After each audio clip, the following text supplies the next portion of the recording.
കണ്ണൂരിൽ കൊലക്കേസ് പ്രതിയുടെ ഗൃഹപ്രവേശനത്തിൽ പങ്കെടുത്ത മുതിർന്ന CPIM നേതാക്കൾ കണ്ണൂർ ജില്ലാ secretary MV Jayarajan, P Jayarajan എന്നിവരാണ് ചടങ്ങിനെത്തിയത്. BJP പ്രവർത്തകൻ വടക്കുംപാട് നിഖിൽ വധക്കേസിലെ ഒന്നാം പ്രതി ശ്രീജിത്തിന്റെ വീടിന്റെ ഗൃഹപ്രവേശനത്തിനാണ് നേതാക്കൾ എത്തിയത്. TP കേസിലെ പ്രതി മുഹമ്മദ് ഷാഫിയും ചടങ്ങിനെത്തി. നിഖിൽ വധക്കേസിൽ ജീവപര്യന്തം ശിക്ഷ അനുഭവിക്കുകയാണ് ഒന്നാം പ്രതിയായ ശ്രീജിത്ത്. ദീപക് മലയമ്മ നമുക്കൊപ്പം ചേരുന്നു. Deepak Malayamma, good evening and advance happy new year. ശ്രീജിത്തിന്റെ വീട്ടിൽ കൂടലിന് എത്തിയത് പ്രധാനപ്പെട്ട നേതാക്കളാണ്. എന്താണ് അവർ പറയുന്ന ന്യായീകരണം? Very good evening, advance happy new year.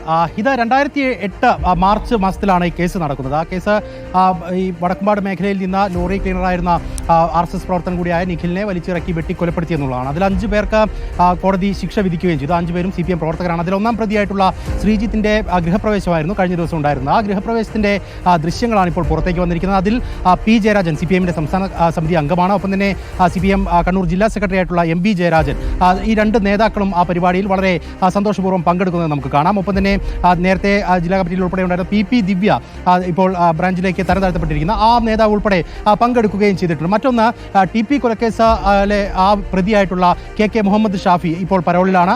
അദ്ദേഹം പങ്കെടുക്കുന്നു. അങ്ങനെ നിരവധിയായ ക്രിമിനലുകൾ ഒത്തുചേരുന്ന ഒരിടം എന്നുള്ള നിലയ്ക്ക് കൂടി അത് ശ്രദ്ധിക്കപ്പെടുന്നുണ്ട്. ആ മേഖലയിലേക്കാണ് CPMന്റെ നേതാക്കളൊക്കെ തന്നെ എത്തുന്നത്. പലപ്പോഴും പാർട്ടി പറയുന്നത് ഇത്തരത്തിൽ ഒരു കൊലപാതകം ഉണ്ടാകുകയാണെങ്കിൽ അതിനെ പൂർണ്ണമായും തള്ളിപ്പറയുകയും ആ കൊലയാളികൾക്കൊപ്പമല്ല പാർട്ടി എന്നുള്ള നിലപാടാണ് സ്വതവേ CPM സ്വീകരിക്കാറ്. എന്നാൽ അത്തരം ആളുകൾക്കൊക്കെ ഇപ്പോഴും പരോക്ഷമായോ അല്ലെങ്കിൽ പ്രത്യക്ഷമായോ പിന്തുണ പാർട്ടി നൽകുന്നുണ്ട് എന്നുള്ളതാണ് ഈ നേതാക്കളുടെ ഒരു പങ്കെടുക്കലിലൂടെ നമുക്ക് മനസ്സിലാക്കാൻ സാധിക്കുന്നത്. ഇതിൽ പ്രത്യക്ഷത്തിലൊരു പ്രതികരണത്തിന് ഇതുവരെ നേതാക്കൾ മുതിർന്നിട്ടില്ല. അതേസമയം തന്നെ TP കൊലക്കേസിലെ പ്രതിയായിട്ടുള്ള കൊടിസുനിയുടെ പരോളുമായി ബന്ധപ്പെട്ടുകൊണ്ട് ഇന്ന് P ജയരാജൻ നടത്തിയിരിക്കുന്ന പ്രസ്താവന കൂടി കൂട്ടി വായിക്കുമ്പോൾ ഇത്തരത്തിൽ കൊലപാതകികൾക്ക് കൂട്ടു നിൽക്കുന്നു എന്ന് തന്നെ വേണം അനുമാനിക്കാൻ. സുജയ.